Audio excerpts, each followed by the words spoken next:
সকলোলৈ গণেশ পূজাৰ শুভেচ্ছা জ্ঞাপন কৰিলোঁ। সকলোকে গণেশ বাবাই শক্তি দিয়ক। এইটো হৈছে গণেশ মন্দিৰৰ মূল দুৱাৰ, এখন গেট।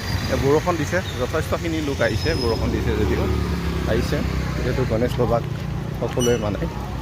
এনেধৰণৰ বৰষুণৰ মাজতো আজি গণেশ বাবাক সেৱা কৰিবলৈ উপস্থিত হৈছেহি লোকসকল।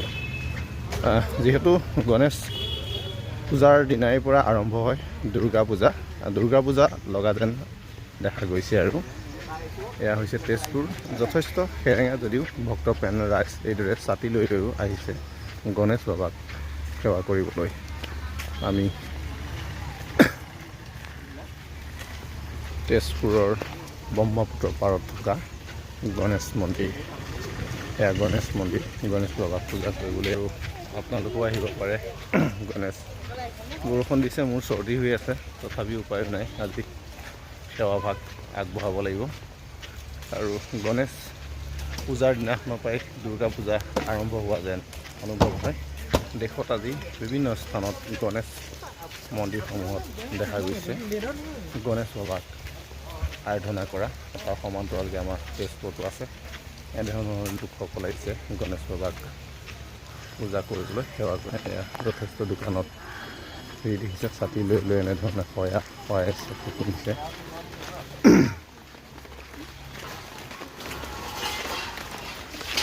তেজপুৰৰ বৰষুণৰ মাজতো আহিছে গণেশ বাবাক সেৱা কৰিবলৈ।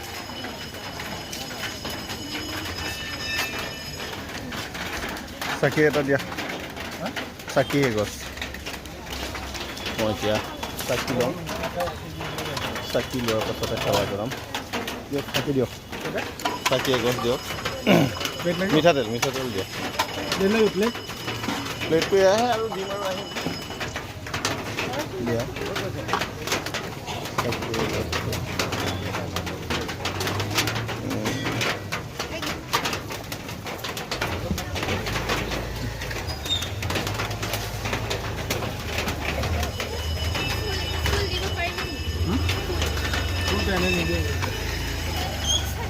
চাকি ল'লোঁ, মই চাকি লোৱা হ'ল।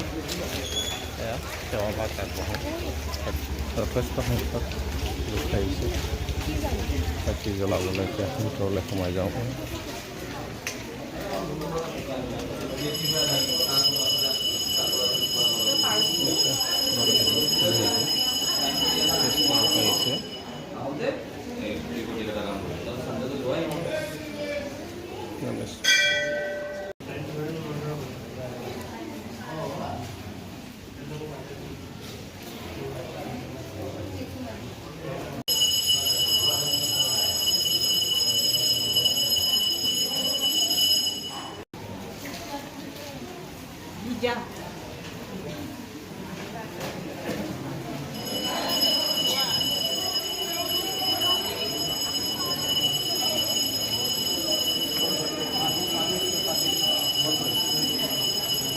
আহিছে মই চাকি জ্বলালোঁ আৰু ৰাইজ এনেধৰণৰ গণেশ মন্দিৰৰ ভিতৰত প্ৰৱেশ কৰিবলৈ শাৰী পাতি আছে। বৰষুণৰ মাজতো যথেষ্ট সংখ্যক লোক আহিছে। দেখিছে আপোনালোকে তেজপুৰৰ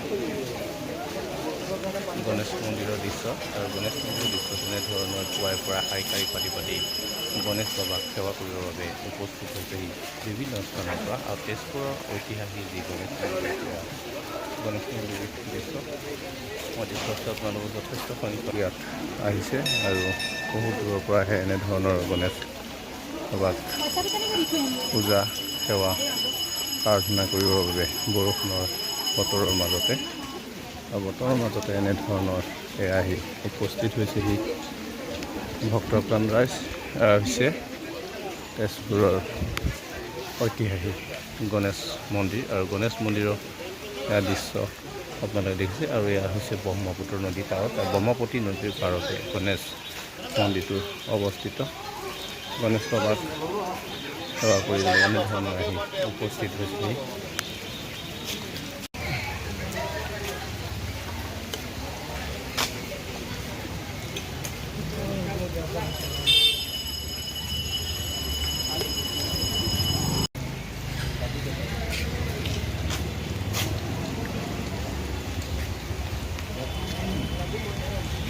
গণেশ মন্দিৰৰ পৰা ওলালোঁ আৰু গণেশ মন্দিৰ গণেশ বাবাক সেৱা ভাগ আগবঢ়ালোঁ, যাতে গণেশ বাবাই সকলোকে শক্তি দিয়ে অধিক কাম কৰিবলৈ, অসমখন যাতে অধিক আগুৱাই নিয়াত গণেশ বাবাই আশীৰ্বাদ কৰে আৰু খেতি পথাৰত যাতে গণেশ বাবাই খেতিয়কসকলক অসুবিধা নিদিয়ে, সেইটো গণেশ বাবালৈ অনুৰোধ থাকিলে। আৰু ইতিমধ্যে যথেষ্ট সংখ্যক ভক্ত আহিছে তেজপুৰত, আৰু তেজপুৰৰ ৰাইজে আহিছে এই বৰষুণৰ বতৰটো। আৰু এয়াই আছিলে তেজপুৰৰ গণেশ মন্দিৰৰ যি দৃশ্যভাগ। ধন্যবাদ। জয়া।